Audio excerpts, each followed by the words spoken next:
Assalamualaikum warahmatullahi wabarakatuh. Perkenalkan, nama saya Farid Arif dari kelas BKC 2 angkatan 2024. Di sini saya akan menjelaskan tentang teori-teori belajar dan motivasi belajar. Yang pertama saya akan menjelaskan tentang teori-teori belajar. Dalam proses pendidikan, pemahaman tentang teori-teori belajar sangatlah krusial karena teori-teori ini menjadi landasan bagi praktik pendidikan yang efektif. Teori pembelajaran memberikan panduan bagi pendidik dalam merancang dan melaksanakan proses pembelajaran yang mampu memfasilitasi penguasaan pengetahuan dan keterampilan siswa. Seiring dengan berkembangnya zaman, pendekatan dan metode pembelajaran terus mengalami evolusi. Berbagai teori-teori muncul seperti teori kognitivisme, konstruktivisme, behaviorisme, dan humanisme.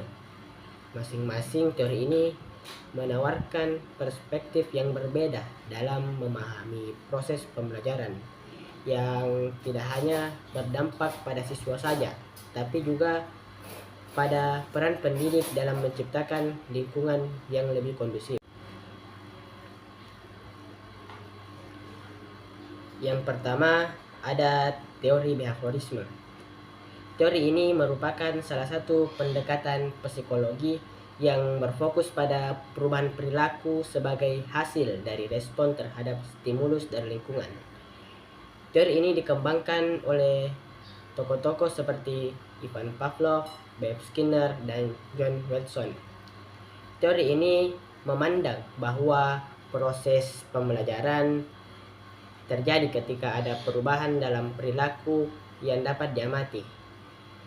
Dalam teori ini, aspek-aspek mental atau proses internal tidak menjadi perhatian utama, sehingga pembelajaran dianggap efektif bila ada perilaku tertentu yang bisa diukur dan diperkuat melalui penguatan atau hukuman. Pendekatan ini sangat relevan dengan dunia pendidikan, di mana perilaku yang diharapkan dapat dibentuk melalui pemberian hadiah untuk perilaku yang positif dan pemberian hukuman untuk perilaku negatif. Tujuan utamanya adalah mendorong siswa untuk selalu aktif dan disiplin melalui penguatan positif serta mengurangi perilaku yang tidak diinginkan dengan hukuman. Teori yang kedua yaitu teori kognitivisme, yang dimana teori ini dikembangkan oleh Jean Piaget dan Jerome Bruner, memperkenalkan perspektif baru yang memandang pembelajaran sebagai proses mental aktif. Menurut teori ini, siswa memproses informasi, mengembangkan konsep, dan membangun struktur kognitif yang mungkin mereka memahami dunia secara lebih baik. Tidak seperti teori sebelumnya yaitu teori behaviorisme yang hanya berfokus pada perilaku yang terlihat. Teori ini menyoroti pentingnya proses berpikir, pemahaman, dan pengetahuan yang dibangun dari pengalaman. Dalam pembelajaran, teori ini menekankan bahwa informasi baru lebih mudah diserap bila dihubungkan dengan pengetahuan sebelumnya melalui skema yang ada. Penerapan teori ini dapat dilakukan di kelas dengan cara membantu siswa menghubungkan informasi baru dengan pengetahuan lama, sehingga mereka mampu menyerap konsep baru yang lebih mudah. Tujuan dari teori ini adalah untuk membentuk siswa membangun pengetahuan secara bertahap, mengembangkan kemampuan problem solving, dan membuat informasi lebih bermakna sehingga dapat diterapkan dalam konteks yang lebih luas. Teori yang ketiga ada teori konstruktivisme, di mana teori ini dikembangkan oleh tokoh-tokoh seperti Jean Piaget, Vygotsky, dan John Dewey, yang percaya bahwa pembelajaran adalah proses aktif di mana siswa membangun pemahaman melalui interaksi dengan lingkungan dalam pengalaman langsung. Berbeda dengan teori-teori sebelumnya, teori ini melihat siswa sebagai agen aktif yang berperan dalam pembelajaran, bukan cuma sekedar penerima informasi. Mereka membangun pengetahuan mereka sendiri berdasarkan apa yang mereka alami dan mereka temui di dunia nyata. Dalam konteks ini, pengalaman langsung, eksplorasi, dan kolaborasi dianggap sangatlah penting. Penerapan teori ini jika dilakukan di kelas sering dilakukan melalui kegiatan eksperimen atau proyek yang melibatkan pengalaman nyata. Tujuan dari teori ini adalah mendorong siswa untuk belajar melalui pengalaman, mengembangkan pemahaman yang mendalam, serta menguatkan keterampilan praktis yang mampu berkolaborasi dalam belajar.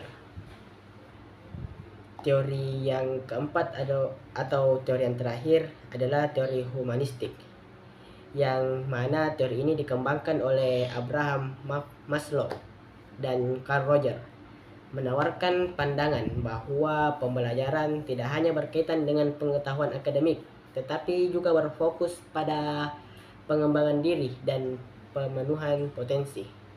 Menurut pendekatan ini, siswa belajar lebih baik jika mereka merasa aman, dihargai, dan memiliki motivasi intrinsik.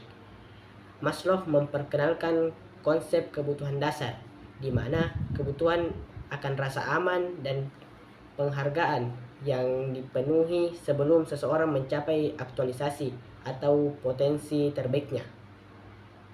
Dalam praktiknya, guru yang menggunakan pendekatan ini biasanya menciptakan lingkungan belajar yang nyaman dan mendukung perkembangan emosional. Dan tujuan utama dari teori ini menciptakan lingkungan yang mendukung perkembangan emosional siswa, membantu mereka mencapai potensi, dan mendorong pertumbuhan pribadi serta keterampilan interpersonal mereka. Selanjutnya, saya akan menjelaskan tentang motivasi belajar. Motivasi dalam belajar merupakan aspek yang sangat penting yang menentukan keberhasilan seseorang dalam mencapai tujuan akademiknya. Motivasi berperan sebagai pendorong utama yang mengarahkan individu untuk terus belajar, mengatasi kesulitan, dan meningkatkan pemahaman terhadap suatu materi. Tanpa adanya motivasi yang kuat, seseorang cenderung mengalami kesulitan dalam mempertahankan konsistensi belajar mereka, bahkan dapat kehilangan minat terhadap pendidikan secara keseluruhan. Faktor motivasi belajar ada dua, yaitu faktor internal dan eksternal.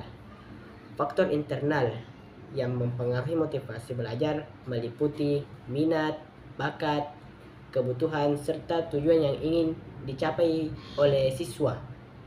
Minat yang tinggi terhadap suatu mata pelajaran akan membuat siswa lebih antusias dalam belajar sehingga dapat melanjutkan ke jenjang pendidikan yang lebih tinggi atau memperoleh pekerjaan yang diinginkannya, dan juga dapat menjadi pendorong utama dalam meningkatkan motivasi belajar. Faktor yang kedua ada faktor eksternal. Faktor ini seperti dukungan keluarga, lingkungan, sekolah, metode belajar, dan pengaruh teman sebaya juga berkontribusi dalam membentuk motivasi belajar siswa. Dukungan keluarga, terutama dari orang tua, sangatlah penting dalam memberikan dorongan kepada anak-anaknya agar tetap bersemangat dalam belajar. Dan guru yang inspiratif dan metode belajar yang menarik juga dapat meningkatkan semangat belajar. Guru yang menerapkan metode interaktif seperti pembelajaran berbasis proyek atau diskusi kelompok akan lebih mudah menarik perhatian siswa dibanding dengan metode konvensional yang cenderung monoton. Dan adapun jenis utama motivasi belajar, yang pertama, motivasi intrinsik. Motivasi ini adalah dorongan belajar yang berasal dari dalam diri siswa itu sendiri. Siswa dengan motivasi ini memiliki rasa ingin tahu yang lebih tinggi dan menikmati proses belajar tanpa perlu tekanan atau imbalan dari luar. Mereka cenderung lebih aktif dalam mencari informasi, lebih tekun menyelesaikan tugas, dan lebih tahan terhadap tantangan akademik. Dan jenis utama motivasi belajar yang kedua, motivasi ekstrinsik. Motivasi ini adalah dorongan belajar yang berasal dari faktor luar, seperti penghargaan, pujian, nilai akademik, ataupun tekanan sosial. Siswa dengan motivasi ini hanya ingin mendapatkan imbalan tertentu, seperti hadiah dari orang tuanya, peringkat tinggi di kelas, atau pengakuan dari guru dan teman-teman. Mungkin itu saja yang dapat saya jelaskan pada kesempatan kali ini. Kurang dan lebihnya mohon dimaafkan. Wabillahi taufiq wal hidayah. Wassalamualaikum warahmatullahi wabarakatuh.